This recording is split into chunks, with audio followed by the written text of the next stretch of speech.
Salut à tous les amis, j'espère que vous allez bien. On se retrouve aujourd'hui lundi 16 juin 2025 pour une nouvelle vidéo. On va revenir sur toutes les informations relatives au mercato du FC Barcelone, tout ce qui entoure un petit peu donc toute cette actualité, l'arrivée de Joan Garcia, bref, pas mal de débats sur Nico Williams ou Luis Diaz, mais également Marc-André Ter Stegen, son futur et pas mal de choses à dire. Mais juste avant, n'hésitez pas à vous abonner à la chaîne YouTube ou encore sur la page X d'Actualité Barça pour soutenir le travail effectué tout au long de ces années et de ce mercato. C'est parti pour la vidéo de la journée, je vous l'ai dit. Alors il y a quelques jours, j'avais sorti une vidéo avec le fait que le Barça avait payé la clause libératoire de Joan Garcia. Maintenant, il fallait que la Liga valide cette opération. Au moment où je vous fais la vidéo, bon, on n'a pas encore d'infos, mais normalement aujourd'hui, ce lundi, la Liga devrait valider le paiement effectué par le Barça vendredi passé, et donc normalement, Joan Garcia devrait être libre de tout contrat pour pouvoir signer ensuite à Barcelone. L'officialisation, pour l'instant, on n'a pas d'informations quant à celle-ci. Est-ce que ça sera immédiatement ou dans quelques jours? Pour l'instant, il y a un mystère. On parle beaucoup de jeudi ou vendredi pour une présentation. D'autres parlent de plutôt le retour et le début de la pré-saison qui aura lieu le 13 et le 14 juillet. Donc on verra, mais normalement l'officialisation est attendue, présentation également attendue lors des prochains jours. On verra, mais en tout cas le Barça a bien levé la clause libératoire de Joan Garcia, nouveau gardien du Barça, pour environ 25 millions d'euros. Et ça, c'est quand même une nouvelle très importante dans un mercato qui n'a pas officiellement débuté, on va dire, pour le Barça, parce qu'on le sait, le Barça a l'habitude de bouger sur le mercato un peu plus tardivement, c'est-à-dire au mois de juillet, voire au mois d'août. Mais exceptionnellement, le Barça a vite exécuté son plan pour remplacer Ter Stegen, qui lui pourrait partir. On le sait, Ter Stegen intéresse beaucoup de clubs en Europe. Alors, il y a la Juve, il y a United, il y a également Galatasaray et d'autres clubs. Je sais personnellement, et j'en ai parlé sur ma page Twitter, que Galatasaray a déjà contacté l'agence de Marc-André Ter Stegen. Maintenant, de là à dire il va signer à Galatasaray, doucement. Pour l'instant, loin de là, sachant qu'en plus les priorités pour le club turc, c'est Petkovic. Donc à voir si le gardien ne signe pas à Galatasaray. Ter Stegen devrait être une option très importante pour le club turc qui a beaucoup d'argent à investir, que ce soit en termes de salaire, avec la fiscalité turque ça aide beaucoup, mais également en termes d'indemnité de transfert. De l'autre côté, il faudra savoir si Ter Stegen est ouvert à un départ en Turquie. Il faut savoir que Ter Stegen attend pour l'instant cette fameuse réunion avec Flick, mais également avec Deco. On le sait, à l'arrivée de Joan Garcia va d'office entraîner son probable départ du FC Barcelone. Il devra évidemment prendre une décision pour jouer la Coupe du Monde 2026, jouer dans un autre club. Est-ce que ça sera un club comme Monaco, un club comme Galatasaray ou des clubs anglais qui sont très intéressés, ou la Juve? Pour l'instant, c'est un peu tôt pour le dire, mais en tout cas, il y a un véritable questionnement par rapport à ce sujet. Et on le sait, Ter Stegen a un très gros salaire, 16 millions d'euros bruts annuels.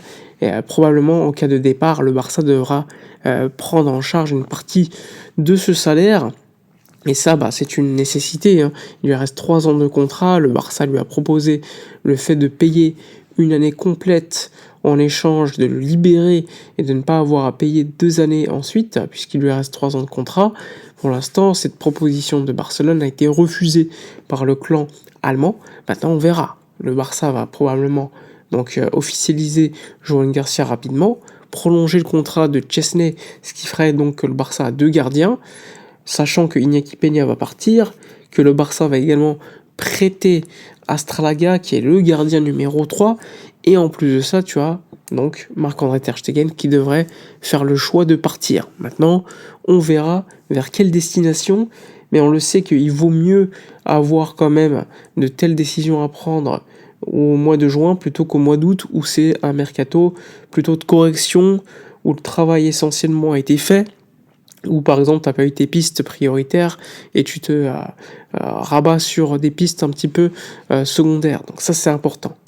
Il y a également le dossier de l'ailier gauche, je vous l'ai dit lors de la vidéo de vendredi dernier, priorité Luis Diaz, Liverpool très gourmand. Si Liverpool est trop gourmand, le Barça quittera tout simplement la table des négociations et ira probablement sur Nico Williams qui lui a une clause de 58 millions d'euros. La problématique pour le Barça, c'est que Liverpool veut beaucoup d'argent pour Luis Diaz, on parle quand même de quasiment 75-80 millions d'euros. Le Barça n'est pas disposé à payer plus de 60 pour le poste d'ailier gauche. L'aspect positif, c'est que Liverpool est ouvert, évidemment, quand c'est un transfert, tu paies en plusieurs fois, alors que Bilbao, en cas de départ de Nico Williams, c'est le paiement de la clause. Et le paiement d'une clause, ça se paye directement. Et donc, il faut beaucoup de trésorerie. Donc ça, c'est l'aspect négatif du côté de Nico Williams. Mais de l'autre côté, il est beaucoup plus jeune, Luis Diaz beaucoup plus âgé. Ce qui intéresse Deco, c'est qu'également, Luis Diaz est beaucoup plus buteur que Nico Williams. Maintenant, il faut également tenir compte du fait qu'il y en a un qui joue à Bilbao et l'autre à Liverpool. En tout cas, c'est une décision qui sera prise lors des prochains jours, mais il faut savoir que, en cas de décision prise, le transfert de l'ailier gauche ne se fera pas immédiatement. Le Barça va d'abord libérer de la masse salariale, comme ils continuent de le faire en ce moment, et le départ, comme vous le savez, de Todibo, Alex Valle, l'anglais, Ansu Fati dans quelques jours. Le Barça continue dans ce travail également de libération de masse salariale pour pouvoir ensuite investir sur le mercato de manière intelligente. Et ainsi, le Barça piste par exemple Grimaldo en cas de départ de Gérard Martin qui intéresse beaucoup de clubs en Angleterre. Évidemment, il y a potentiellement un départ de Araujo ou de Christensen, on ne sait jamais ce qui peut se passer, mais le Barça est évidemment attentif également en cas de départ pour pouvoir se renforcer par la suite. En tout cas, le plan du Barça sur le mercato est clair, c'est un gardien, Joan Garcia c'est déjà fait, le poste d'ailier gauche qui est une priorité pour le club, sans oublier le poste de latéral gauche qui pourrait l'être en cas de départ de Gérard Martin, sans oublier que le poste de défenseur central, pour l'instant, est un véritable questionnement permanent. Christensen, qui n'a pas prolongé, pourrait partir, mais lui veut rester. Mais est-ce que le club va le pousser à partir? Véritable questionnement. Et ensuite, Araujo, qui a une clause libératoire qui va être de 65-70 millions d'euros. S'il y a une offre intéressante, le Barça est vendeur. Donc ça aussi, il faudra suivre le dossier Ronald Araujo. En tout cas, voilà pour les informations principales côté Barça, côté Mercato de la journée. N'hésitez pas comme d'hab à donner votre avis dans les commentaires, à liker, commenter, partager. Moi je vous dis à la prochaine et d'ici là comme d'habitude, portez-vous bien.